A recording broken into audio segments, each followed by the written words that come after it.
Perdonar es decir, dejar atrás todo aquello que nos hace daño. Hoy estará con nosotros la doctora María Rojas Estapé con un nuevo video.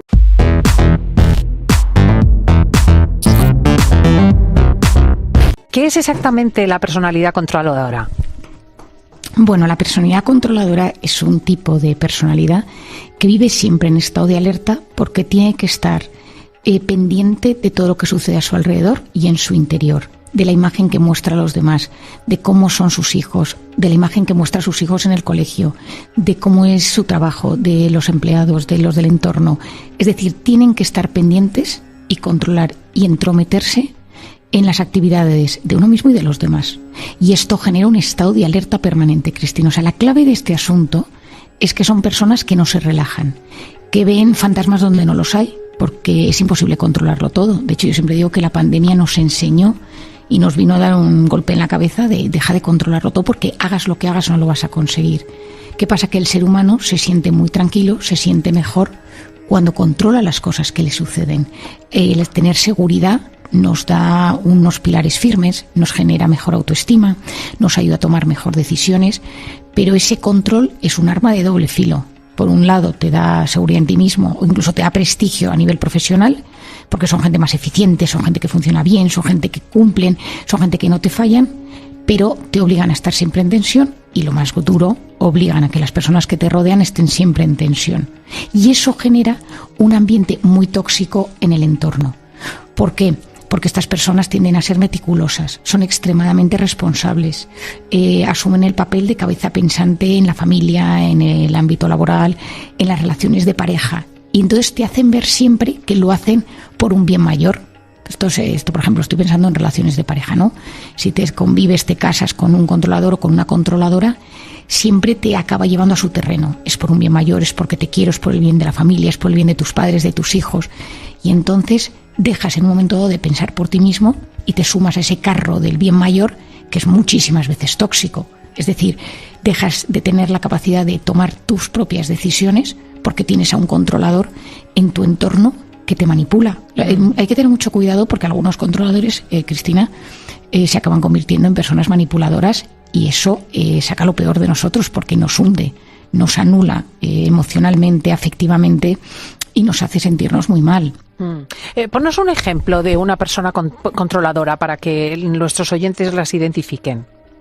Mira, te voy a dar dos ejemplos. Uno es un jefe controlador, es un jefe que está pendiente desde cómo mandas un correo electrónico, a quién se lo has enviado, cuándo lo has enviado, quiere saber qué estás haciendo todo el rato, si tienes una reunión fuera, adentro, si estás teletrabajando, te llama a horas distintas para ver qué estás haciendo, necesita saber exactamente, o sea, no sabe delegar. Y entonces, y hace que delega, pero en verdad no delega, y entonces está encima. Y eso es te doy un ejemplo de un jefe. Pareja controladora. ¿Dónde has ido? ¿Con quién has ido? ¿Con quién has comido? ¿Con quién has quedado? Yo en el teléfono he visto que no me contestaste, pero te conectaste y yo te había escrito un mensaje. Es decir, están constantemente pendientes de tus movimientos.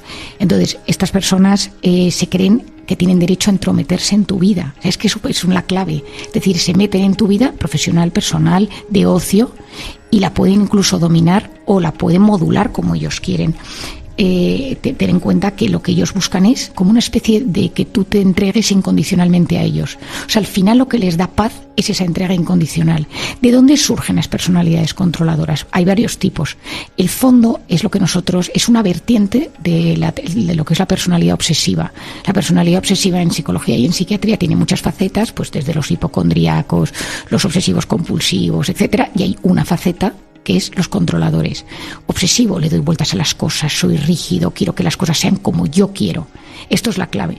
Por otro lado, esto puede ser por un tema familiar, es decir, tu padre era controlador y tú lo heredas, hay una parte muy genética, pero también puede ser aprendido por las circunstancias de la vida.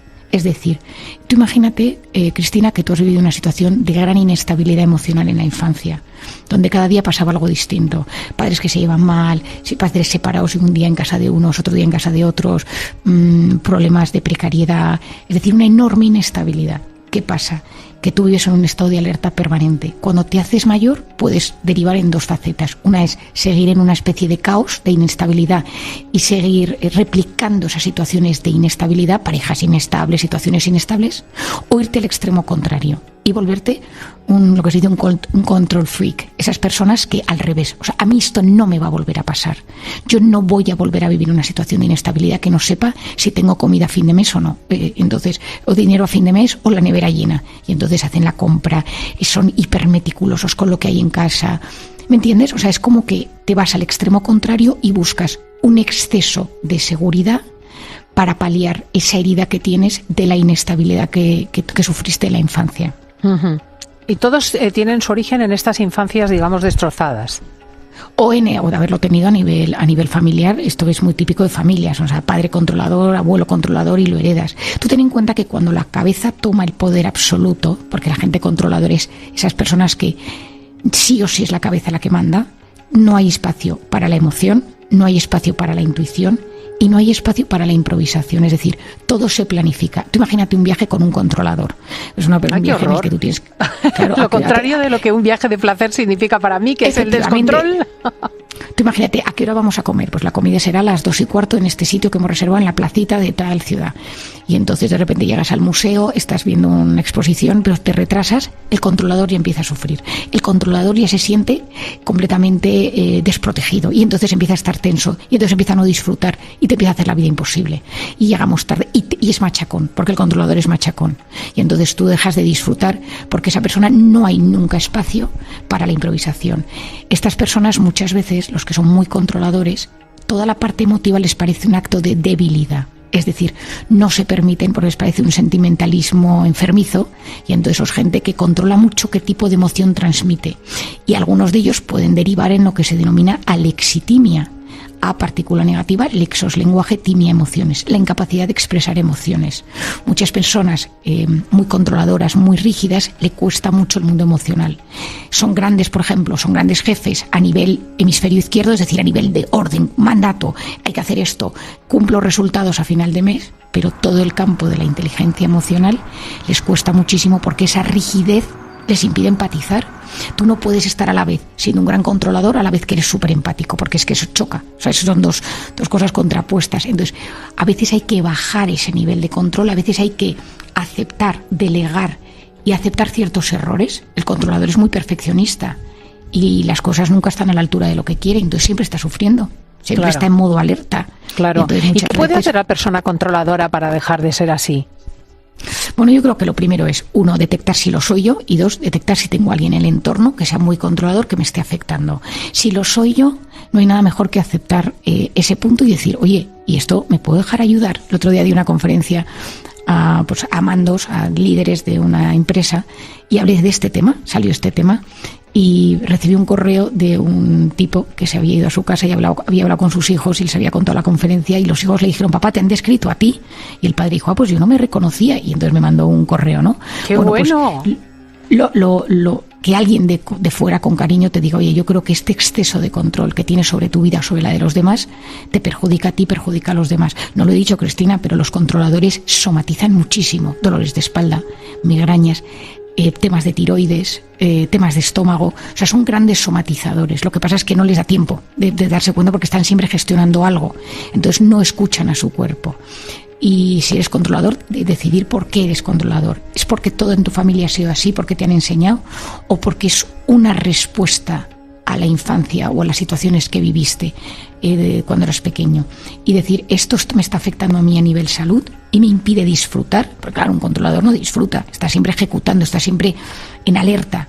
Y esto está afectando mi comportamiento, a mi relación de pareja, a mi relación familiar, a mi relación laboral. Y de intentar leer al respecto, preguntar a personas que sepan del mundo emocional, mirar si el ser tan controlador me está despegando afectivamente de las personas que yo quiero, porque soy incapaz de empatizar con ellas. Y en eso, a veces es solo la conciencia de ello, muchas veces nos permite mejorar. Es verdad, solamente la conciencia de las cosas en sí mismo ya es un gran avance. Sí, yo en este espacio creo que vamos dando todas las semanas un pasito más. Marían Rojas, gracias por venir al diván y ayudarnos en fin de semana de COPE. Muchísimas gracias, Cristina, y un gran abrazo a los oyentes. Si llegaste al final de este video, dale me gusta, comenta, comparte y recuerda siempre que en el fondo de cada persona hay tesoros escondidos que solo el amor revela.